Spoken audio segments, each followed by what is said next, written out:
दोस्तों, NEET science scholars के इस वीडियो लेक्चर में आप सभी का स्वागत है। आज हम देखने वाले हैं important numericals type 1 on the basis of universal law of gravitation. एक ही टाइप के अभी कुछ प्रॉब्लम हम देखेंगे, वो ख़त्म होने के बाद हम दूसरा टाइप लेंगे, मगर वही टाइप लेंगे जो अक्सर नीट को पूछे जाते हैं। So come to first question. Three masses each of mass m are placed at the vertices of an equilateral triangle. Everyone knows equilateral triangle and their vertex. So उनके वर्टेक्स के ऊपर उन्होंने 3 मासेस रख दिए और वो ट्रायंगल है side यल का। Triangle ABC of side L, small L length है उसकी तीनों साइड, क्योंकि इक्विलेटरल में तीनों साइड सेम होते। The force acting on mass twice m placed at centroid O of triangle is. तो उन्होंने पूछा है कि सेंट्रॉइड, यहाँ पे देखिए डायग्राम आपको दिख सकती है। इस डायग्राम में उन्होंने बताया है 3 masses of mass m same masses are placed at the vertices of m, okay, m kg, and at the centroid there is a 2 m kg. Okay, now you are going to find the force acting on this centroid mass by these 3 masses which are at the vertices. So what will be the force acted by these 3 masses which are placed at vertices on the centroid mass? Okay, यही निकालना है. So to find this, they have given the length of the triangle, that is L. So obvious, if this is L, then this will be L, this will be L. Okay, so we will see this later on, but before that, इसके पहले हम इसका basic देखेंगे, the basic which need to this numerical. So पहले basic देखेंगे. So basic आपको पता है कि ट्रायंगल दिया है, ट्रायंगल में अभी आपको पता है कभी कभी अल्टीट्यूड का इंटरसेक्शन होता है, तो मैंने यहाँ पे अल्टीट्यूड का इंटरसेक्शन बताया है। 3 अल्टीट्यूड निकाले हैं, AR, BQ एंड CP। सो तीनों अल्टीट्यूड एक सिंगल पॉइंट पे इंटरसेक्ट हो रहे हैं, और इस डायग्राम में मैंने मीडियन निकाले हैं। So 3 medians are there, AF, BE and CD। They are also intersecting at a single point. इस केस में जो लाइन वर्टेक्स से अपोजिट साइड आ रही है वो परपेंडिकुलर है, मेकिंग 90 डिग्री। सो अल्टीट्यूड सभी को पता है, अल्टीट्यूड का इंटरसेक्शन कहा जाता है आर्थोसेंटर, ठीक है। And this altitude is normal to the opposite side always. Altitude which is drawn from vertex, it is just making 90 degree with the opposite side. हर कोई अल्टीट्यूड अपोजिट साइड को जिस वर्टेक्स से निकालते हो उसके अपोजिट साइड को 90 degree बनाता है। मगर median, what is the role of median? Median intersect the mid point of opposite side. ये अपोजिट साइड की मिड पॉइंट को इंटरसेक्ट करती है और दोनों अपोजिट साइड को 2 इक्वल भागों में डिवाइड करती है। सो यहाँ पे जो सेंटर मिलता है उस सेंटर को बोलते हैं ortho centre. Okay, this what ortho centre, and इसमें ये हो गया ortho centre, this is your ortho centre. Okay, then what is this? This is called to be a centroid, and centroid main function is that it divides the altitude in 2 parts, that is 2:1 ratio। 2:1 ratio में वो divide करता है AF को। AF is get divided into 2:1 ratio because of centroid।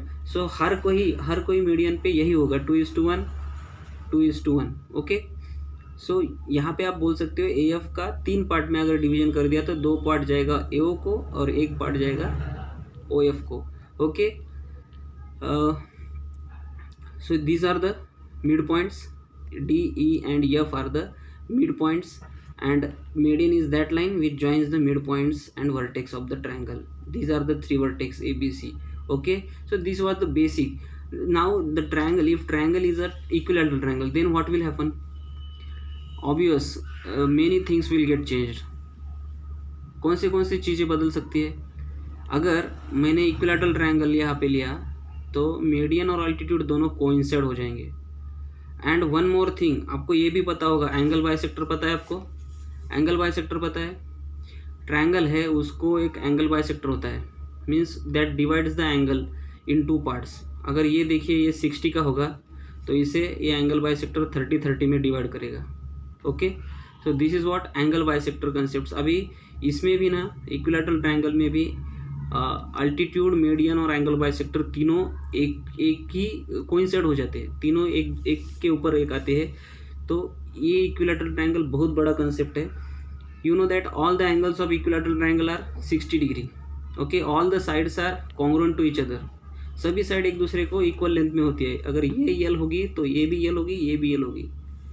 And you know that median and altitude both are the coincide और both are same, and angle bisector is also the same. So median, altitude और angle bisector तीनों एक ही काम करते हैं। So here you can say that ये पूरा एंगल अगर 60 का है तो ये कितने का होगा?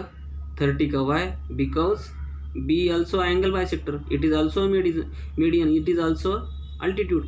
तीनों भी रोल वो एक ही लाइन कर रही है। सो यहाँ पे ए एफ अगर देखेंगे, ए एफ भी वही रोल करेगा। आगे यहाँ पे आके 90 डिग्री बनाएगा दोनों side. And it is a median, median is what? It is mid point. So B F C F के बराबर हो जाएगा, बराबर है। And this is called to be a centroid, because median का इंटरसेक्शन सेंट्रॉइड कहा जाता है। सो इस सेंट्रॉइड पे अगर इनको रखा, किसको? किसी मास को, तो हमें उसका डिस्टेंस पता होना चाहिए। यानी कि अपना इंटेंशन है ए ओ निकालना। ए ओ की कीमत कितनी आएगी? ए ओ की कीमत कितनी आएगी? सो ये निकालने के लिए आपको तो पता है 2:1 रेशियो में कट करता है। यानी कि ए एफ अगर कितना होगा?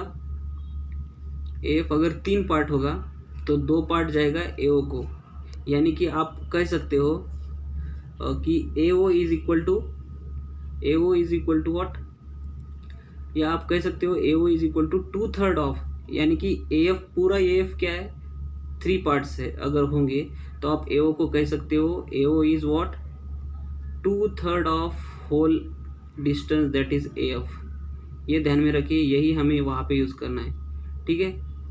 सो ये हो गया 2/3 ए ओ। इतना डिस्टेंस अगर आपको निकालना है तो ये डिस्टेंस हो गया ए ओ, वो आएगा पूरे डिस्टेंस का 2/3। वाई 2/3? 2 + 1 3, टोटल ए एफ का 3 पार्ट्स है। एंड हमें चाहिए ए ओ, तो ए ओ हो गया 2/3 of whole A F. Okay, so this is, and now you know that circumcenter, this point act as a circumcenter. why? means we can draw here a circle। यहाँ पे हम सर्कल ड्रॉ कर सकते हैं, यानी कि ये रेडियस हो जाएंगे O B, O A and O C. That's why they all get equal with each other. तो तीनों भी क्या हो जाएंगे? एक दूसरे को इक्वल हो जाएंगे। तीनों भी एक दूसरे को इक्वल हो जाएंगे क्योंकि हम यहाँ पे सर्कल ड्रॉ कर सकते हैं इसे रेडियस लेकर।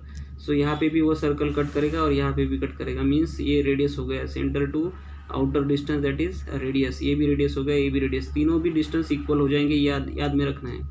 ओके, नाउ 2:1 देखिए, ए ओ इज टू या O F. A O is two O F क्या है? 2:1। सो कब हो? जब अगर ए एफ 3 पार्ट्स में है तो ए ओ को हम जब लिखते हैं तो कैसे लिखेंगे? 2/3 of whole distance, 2/3 of whole distance, ये याद में रखना है। ओके, एंड सेंट्रॉइड को कभी कभी जी से भी सिंबलाइज किया जाता है। ओके, सो एंगल बाइसेक्टर समझ में आया। पूरे 60 एंगल को आधे एंगल में डिवाइड करता है। हर कोई मीडियन हो या अल्टीट्यूड, दोनों एक ही होते हैं। सो ये भी यहाँ पे भी 90 करेगा और यहाँ पे भी बाइसेक्ट करेगा mid point. Okay, so this is all about your equilateral. Equilateral angle के ऊपर बहुत सारे प्रॉब्लम्स आते हैं, तो इसलिए मैंने डिटेल में बता दिया। And now the main concept of the physics, everyone knows that resolution of vectors. How to resolve this? Easy, it is very easy. You know that right angle triangle, everyone might know, आप सभी को पता होगा right angle अच्छी तरह से, मगर फिर भी किसी को नहीं अगर पता है तो मैं बता देता हूँ। ये राइट एंगल ट्रायंगल है जहाँ पे राइट एंगल है बी वर्टेक्स पे, ठीक है, बी वर्टेक्स पे राइट एंगल है। And I am taking angle C as a theta. ये दोनों एक्यूट एंगल होते हैं।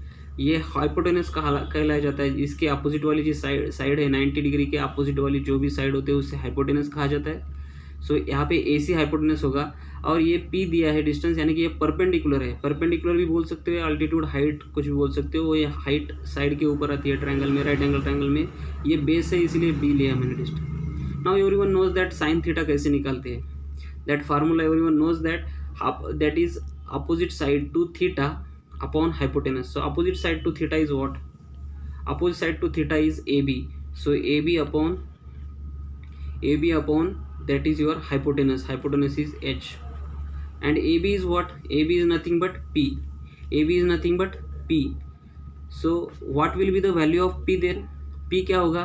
Hypotenuse into sin theta, AC into sin theta. So p की वैल्यू होगी hypotenuse into sin theta, so h sin theta. Okay, so this is the value of p. Okay, या आप उसे AC sin theta भी बोल सकते हो. ठीक है. Now cos theta. अभी मुझे cos थीटा बताइए. cos थीटा की वैल्यू, cos थीटा का रेशियो होता है एडजेसेंट, उसको जो चिपक की जो लाइन होती है वो line divided by longest line that is hypotenuse. So यानी कि आप कह सकते हो यहाँ पे BC upon hypotenuse, BC upon AC. तो मैं क्या लिखूँ? BC अपॉन AC लिखूँ. BC मगर B है और AC क्या है? कैपिटल H है. तो B क्या होगा? H को उधर भेज दीजिए, तो B होगा H cos थीटा. क्या होगा? H cos theta. ठीक है. सो अभी देखेंगे हम डायरेक्टली कैसे निकाला हमने. ठीक है. सो P कैसे निकाला हमने.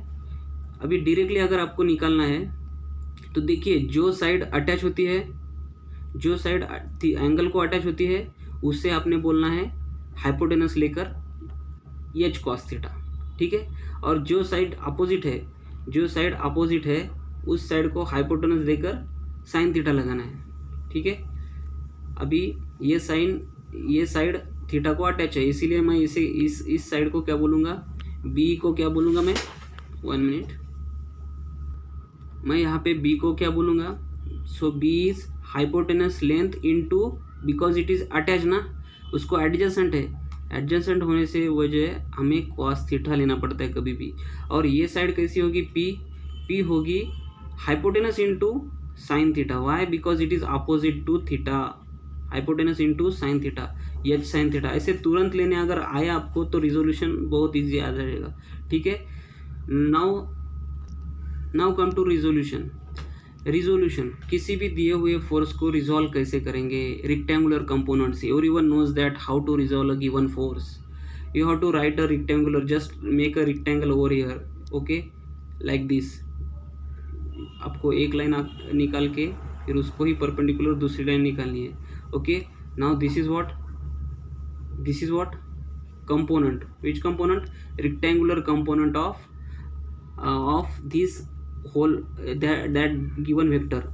अगर ये आपको एंगल दिया है, क्वेश्चन में दिया होता है कभी कभी, तो नहीं तो हमें पैरेललिज्म वगैरह यूज करके P निकालना होता है, वो देखेंगे आगे, उसका भी बेसिक है. तो अभी देखिए, मुझे इसके 2 रिजॉल्व फोर्स निकालने हैं. तो इसकी रिजॉल्व फोर्स, अभी ये जो फोर्स होता है वो हाइपोटेनस बन जाता है. अभी मैंने जो रेक्टेंगल बताया, राइट एंगल ट्रायंगल बताया था आपको. ओके. राइट एंगल ट्रायंगल यहाँ पे 90 डिग्री होगा. ये देखिए, इसके अपोजिट आ गया 90 की, हाइपोटेनस हो गया. अभी इस साइड को मुझे बताना है हाइपोटेनस के फॉर्म में. तो कैसे बताना है? वो थीटा को चिपक के है, एडजेसेंट है, यानी कि आ जाएगा cos theta. So F bar hypotenuse into cos theta. Okay. तो ये साइड तो इसके अपोजिट कैसी होगी? अगर मैंने यहाँ पे परपेंडिकुलर निकाला तो ये तो हाइपोटेनस ही रहेगा. मगर ये और ये वैल्यू आपको पता है, जब 2 लाइन पैरेलल होती है तो अल्टरनेट इंटीरियर एंगल प्रॉपर्टी क्या कहती है? अल्टरनेट इंटीरियर एंगल प्रॉपर्टी क्या कहती है? अगर 2 लाइन्स पैरेलल है, उसके बीच में ट्रांसवर्सल इंटरसेक्ट करता है, तो ये अल्टरनेट इंटीरियर एंगल कहलाते हैं और दोनों कॉन्ग्रुएंट होते हैं. ये कॉन्ग्रुएंट हो जाता है, ये ट्रांसवर्सल है. ठीक है. ये भी अल्टरनेट, रेड वाला भी अल्टरनेट इंटीरियर एंगल, वो भी कॉन्ग्रुएंट हो जाता है, ये भी कॉन्ग्रुएंट हो जाता है. तो यहाँ पे वही हो रहा है. यहाँ पे क्या हो रहा है? सो ये एंगल यहाँ पे इसको इक्वल हो जाएगा. ओके. अभी क्या है? ये अपोजिट साइड आ गई, यानी कि साइन थीटा. हमें क्या लेना पड़ेगा?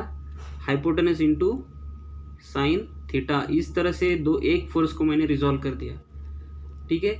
ऐसे फोर्स को रिजॉल्व करते हैं. अभी मेरे पास 2 फोर्स है, मुझे इसे रिजॉल्व करना है. How can I resolve? So इसी तरह रेक्टेंगुलर निकालिए. सो रेक्टेंगुलर निकाला तो ये यहाँ पे आ जाएगा. ठीक है. सो नाउ एक फोर्स F B का रिजॉल्व करना है मुझे. तो F B इधर जाएगा एक. तो ये इसको क्या कहलाऊंगा मैं? क्योंकि ये थीटा को अटैच है, मैं इसको कहलाऊंगा F B cos theta. F B बार cos थीटा. और ये अपोजिट है, तो इसको कहलाऊंगा मैं F B sin theta. Okay. Now इस साइड आ जाइए, इस साइड भी दो रिजॉल्व होंगे, एक या इस साइड एक इसके ऊपर आ जाएगा और इसका इधर आ जाए। तो यहाँ पे क्या होगा, एफ सी कॉस थीटा। क्यों लिया मैंने कॉस थीटा, क्योंकि अटैच है थीटा को। नाउ यहाँ पे आएंगे, इसको ये फोर्स क्या होगा, एफ सी का रिजॉल्व ही होगा, मगर कैसे होगा, साइन थीटा लगेगा। Why, because it is opposite, बताया था, ठीक है। So this is F C sine theta. अभी इस डायरेक्शन में, जो भी ये डायरेक्शन है, इस डायरेक्शन में कितने फोर्स है, तो एफ नेट कितना होगा इसका, एफ नेट हो जाएगा दोनों की एडिशन। अभी दोनों में भी साइन थीटा है, इसीलिए मैं क्या करूँगा, साइन थीटा कॉमन निकालूंगा, ठीक है। सो यहाँ पे साइन थीटा, ओके, कॉमन निकाल दिया। ये है आपका नेट फोर्स जो इस डायरेक्शन में पड़ रहा है। मगर what happen to these two forces they have same angle, and if the measure of this FB and FC are equal then obviously they will cancel their effect। अगर FB और FC का magnitude अगर same होगा तभी आप cos theta, तो cos theta same ही आएगा, थीटा हमने सेम ही लिया, तो obvious they will cancel their effect. अगर यहाँ पे 5 न्यूटन है तो इस साइड भी 5 न्यूटन होगा, मगर यहाँ पे -5 न्यूटन होगा, यहाँ पे +5 न्यूटन, तो दोनों ऐड किया तो 0 न्यूटन हो गए, means they cancel their effects. So 0 force रहेगा इस तरह, ठीक है। सो यही बेसिक हमें हमारे प्रॉब्लम में देखना है। नाउ द मेन बेसिक, वो सबसे बड़ा बेसिक जो हमें, हमारा प्रॉब्लम इसके बेसिस के ऊपर है, ये सबको पता है, ठीक है। Universal law of gravitation, every body attracts in the universe, attracts every other body in the universe with a force which is directly proportional to their product of their masses। means suppose this is of m, this is of m and this is of twice m, तो यहाँ पे फिर दूसरे का मास twice m आ जाएगा, ये है उनका प्रोडक्ट। और इक्वालिटी साइन देना है तो कैपिटल G, जो ग्रेविटेशनल कांस्टेंट हम लिखते हैं, and inversely proportional to square of distance between their centre से लेकर जितना डिस्टेंस होगा उसका स्क्वायर, आर का स्क्वायर आ जाएगा डिनोमिनेटर में, okay. So this is what, अभी this B apply force on A, so उसकी डायरेक्शन उस सेंटर वाली लाइन ज्वाइनिंग की तरफ ही आएगी, अलोंग यू कैन से ए बी की तरफ हो जाएगा। और how can you read this, force on B due to A की वजह से जो भी फोर्स आएगा वो बी पे पड़ेगा ओ ए की वजह से, तो ये ए के ऊपर बी की वजह से, ठीक है। सो ये था concept universal law of gravitation का। अभी हम प्रॉब्लम की तरफ चलते हैं। प्रॉब्लम बहुत ही इजी है। आपको पहला प्रॉब्लम समझने के लिए थोड़ा समय लगेगा, मगर बाद में मैं बताता हूँ कि बहुत कम समय में हम बता देंगे आंसर, ओके। तो चलिए अपने प्रॉब्लम के ऊपर। तो प्रॉब्लम में क्या दिया था, 3 इक्वल मासेस। देखिए प्रॉब्लम में मेन कंडीशन है 3 इक्वल मासेस है, ठीक है। 3 equal masses are placed at vertices, vertex के ऊपर रखा है, सेंट्रोइड पे ट्वाइस m रखा है, लेंथ दी है l। तो पता है आपको, अभी फोर्स निकालना है हमें ट्वाइस m के ऊपर पड़ने वाला, किससे, वर्टेक्स के ऊपर रखे हुए मास की वजह से कितना फोर्स होता है। तो हम एक एक करके सबका फोर्स निकाल लेते हैं। ओ और ए के बीच में, ओ पे रखा है ट्वाइस m, ए पे रखा है m, तो इनके बीच में कितना फोर्स आएगा, अभी देखा था हमने, that is Gm into twice m divided by their distance square.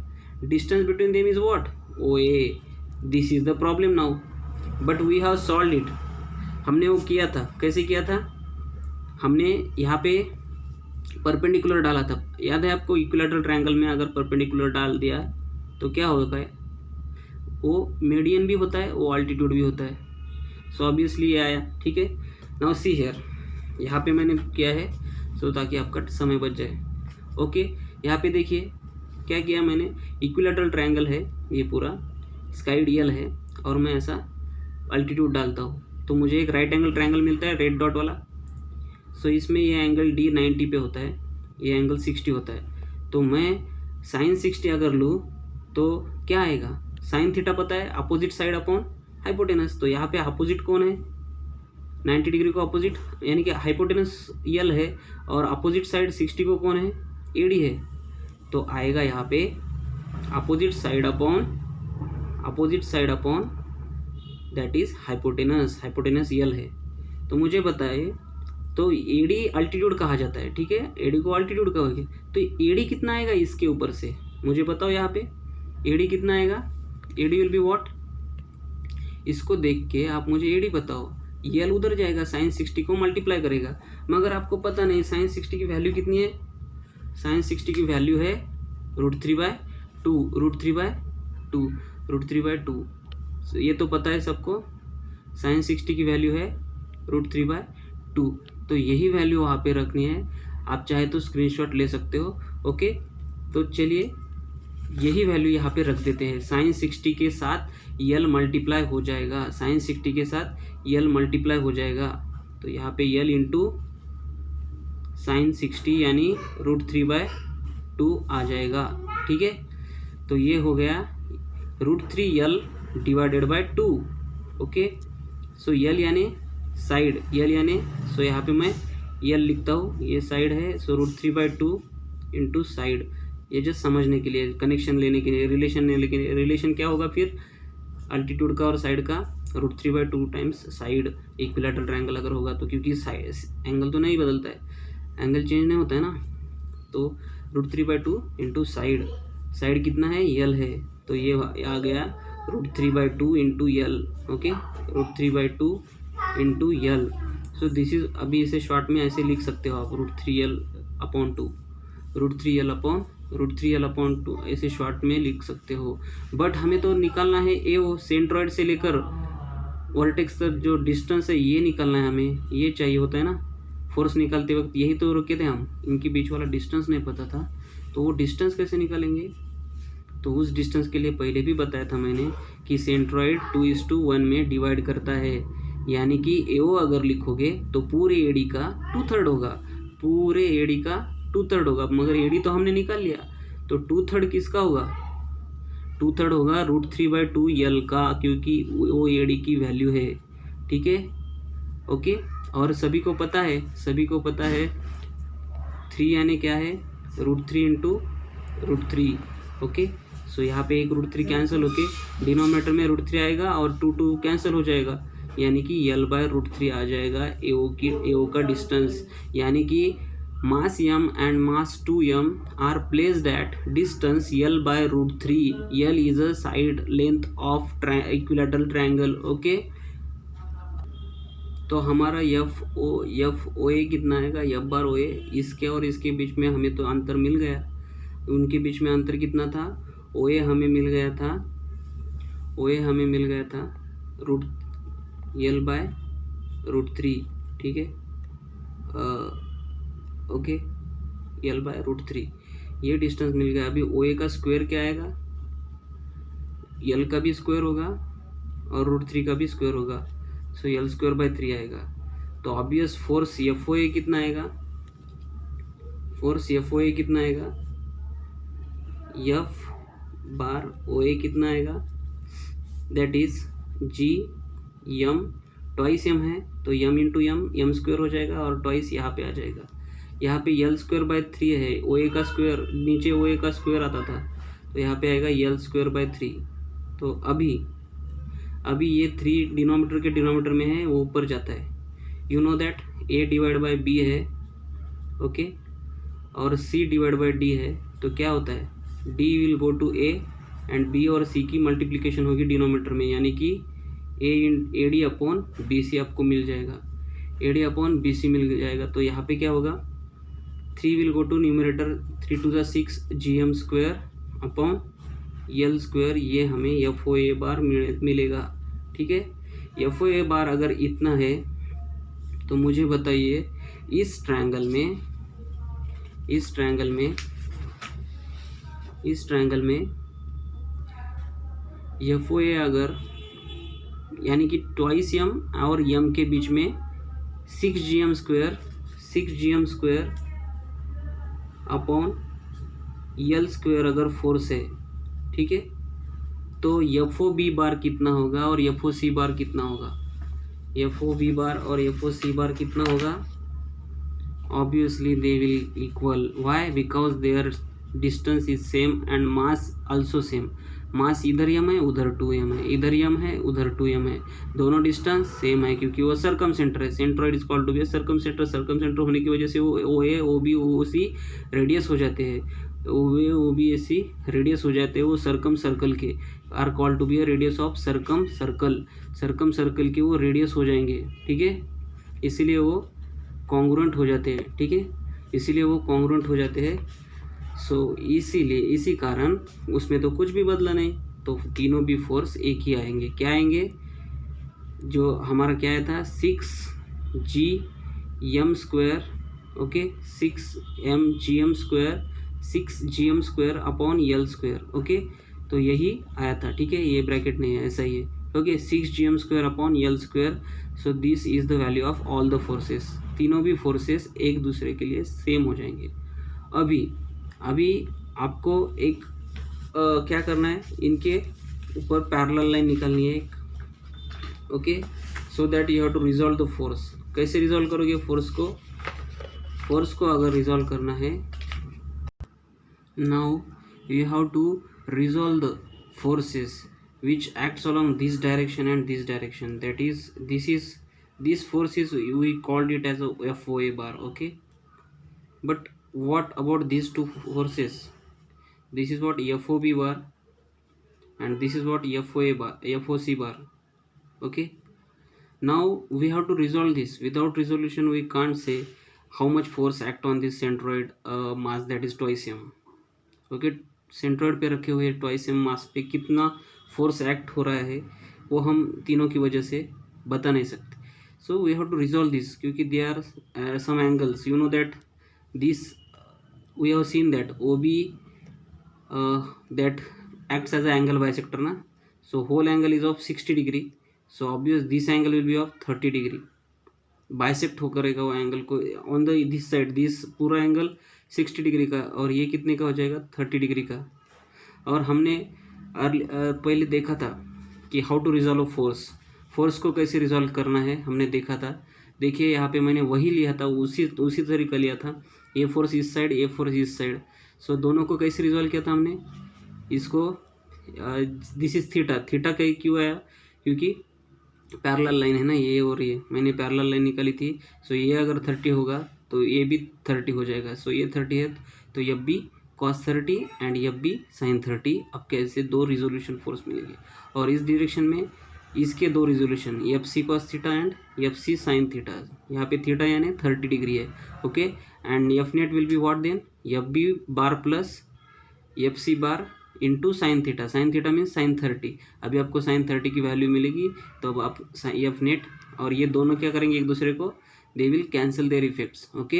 Here also the same case will happen, okay, here also the same case will happen, that this is what 30 degree and I have told you by alternate interior angle property, ये angle इसके बराबर हो जाएगा। ये अगर 30 है तो ये भी 30 ही हो जाएगा, ठीक है।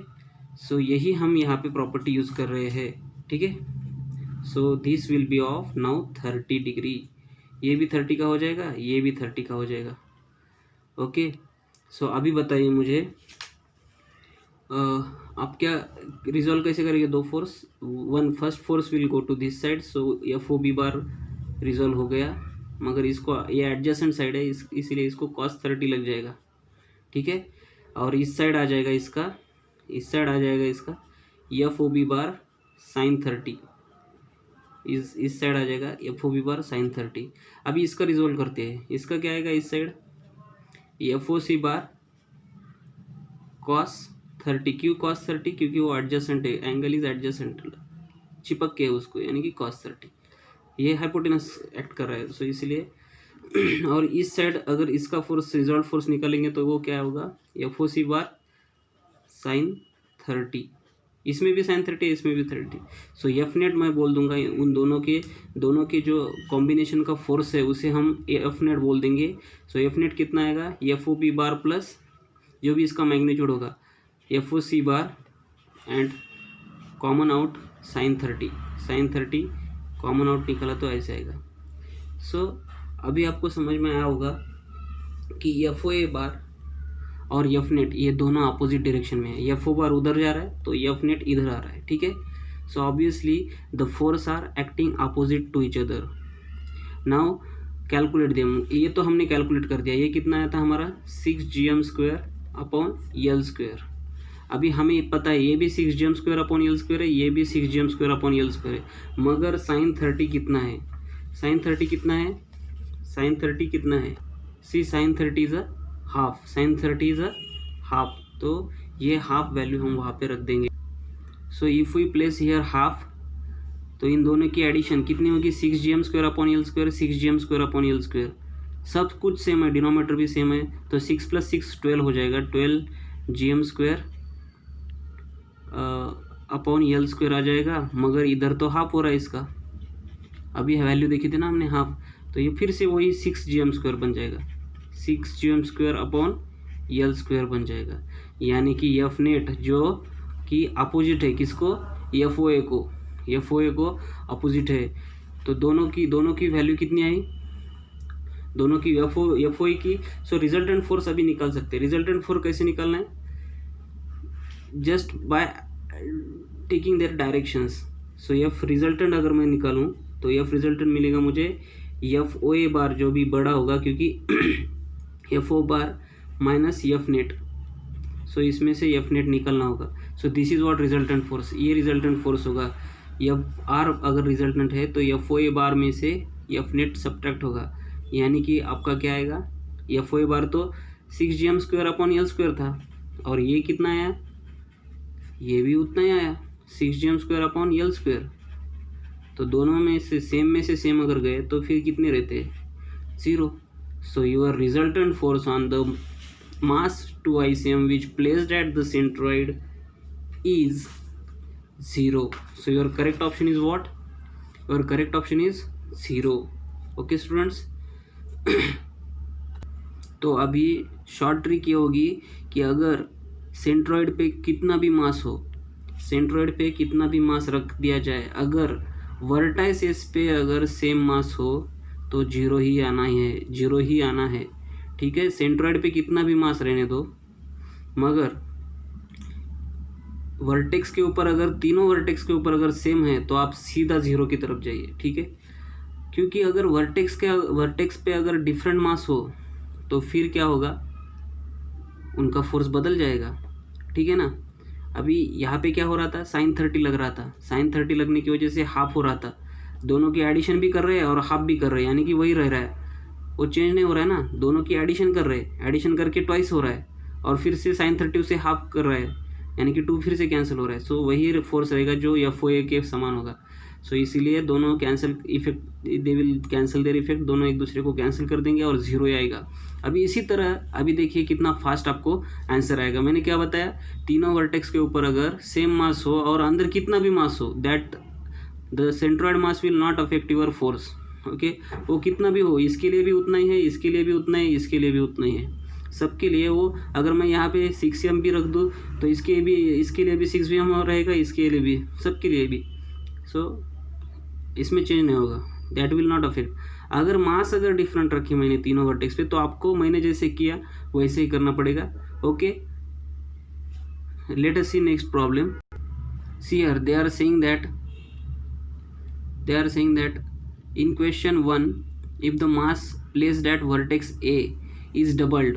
अभी ये प्रॉब्लम तो गलत, ये प्रॉब्लम तो थोड़ा सा अलग है मीन्स सिर्फ वर्टेक्स ए पे जो मास है वही सिर्फ डबल है, और वो बोल रहे हैं then the acting force acting on the mass twice M placed at the centroid. So इस तरह से देखिए, मैंने क्या कहा था, तीनों वर्टेक्स पे अगर सेम हो और अंदर कोई भी हो तो सीधा 0 की तरफ जाइए, मगर यहाँ पे ये तीनों सेम नहीं है। The word masses placed at the vertex are different, ये ट्वाइस एम है, तो इसका और इसका फोर्स अभी हम डायरेक्टली कर सकते हैं। अगर आपने हमारी मेथड आपको समझ में आए तो आप डायरेक्टली कर सकते हो। आपको पता है ओ ए कितना आया था, L² 3 L² ओ ए का स्क्वायर, ये तो L/√3 आया था, ठीक है, और इसका स्क्वायर हमने किया था, वो कितना आया था, L² 3 आया था।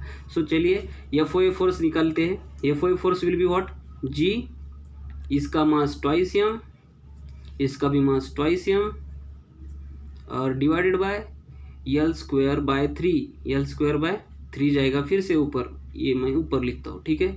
सो what will be the F O A bar now, 3 2 ज़ा 6, 6 2 ज़ा 12, 12 G M square, M into M square, okay, and divided by L square. So 12 G M square F O A bar आ रहा है। मगर यहाँ पे F O A bar, F O B bar और F ओ सी बार के बराबर आएगा क्या, नहीं आएगा। Why, because masses are difference. यहाँ पे ट्वाइस, हाँ, एफ ओ बी बार और एफ ओ सी बार ये दोनों सेम आएंगे। क्यों, क्योंकि उनके बीच में डिस्टेंस भी सेम है और उनके बीच मासेस भी सेम है।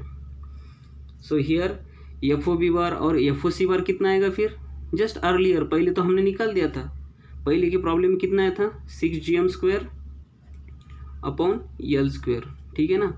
ट्वाइस एम का 2 और यल बाई √3 का स्क्वायर होके 3 ऊपर जाएगा, 3 2 ज़ा 6, इन दोनों का मल्टीप्लिकेशन, इसके स्क्वायर करके इसके साथ मल्टीप्लाई करना, बस उन्होंने कुछ भी बदला दिया हो इतना ही कर लेना है, ठीक है। 6 जी एम स्क्वायर आएगा। और अभी आपको पता है एफ नेट कितना होगा फिर, दोनों के एडिशन। सो 6 जी एम स्क्वायर साइन 30 तो आपको पता है, दोनों की एडिशन कितनी आएगी, 6 G M square plus 6 G M square 12 G M square, twice आ जाएगा, ट्वाइस, ठीक है, ट्वाइस 2 इंटू यानी कि 12 हो जाएगा, ठीक है, 12 G M square upon L square, but there is a sine 30 is half, तो हाफ किया तो कितना आएगा, 6 जी एम स्क्वायर आ जाएगा, 6 G M square L square. और एफ रिजल्टेंट कितना आएगा फिर, F resultant will be F O A minus F A bar minus F net. So F O A bar कितना आया, एफ ओ ए बार आया था 12 G M square upon L square minus 6 G M square upon L square. So इसमें G M square upon L square common निकाल दे तो 12 minus 6 ही रहेगा, 12 minus 6 कितना आएगा, 6 G M square upon L square is your net force due to 3 masses that placed at 3 vertex and at vertex there is a twice of mass। तो कितना आ रहा है resultant force, 6 G M square upon L square. So this is your answer, okay. Now come to next question. Next question is like this, again इसका तो हम directly बता देंगे। 3 equal masses, yes correct, 3 equal masses are placed at each 1 kg each are placed at vertices of an equilateral triangle PQR and a mass of 2 kg is placed at a centroid। Centroid पे कोई भी मास हो, मगर यहाँ पे vertex पे तीनों mass equal होने चाहिए। आप सीधा किसकी तरफ जाना है, 0 की तरफ। तो फोर्स एक्टिंग ये भी देखना है, force acting on mass centroid के ऊपर ही है क्या, देखना है। तो सेंट्रॉइड के ऊपर ही दिया है यानी कि 0। सो इसके लिए टाइम नहीं लगेगा। ओके स्टूडेंट्स, अगले सेशन में हम कुछ नया लेकर आएंगे। तब तक अगर आपको वीडियो अच्छा लगा हुआ होगा तो प्लीज़ चैनल को सब्सक्राइब करना ना भूलें और लाइक शेयर कमेंट ज़रूर करना। ओके दोस्तों, फिर मिलेंगे इस शानदार वीडियो के साथ, तब तक के लिए थैंक यू।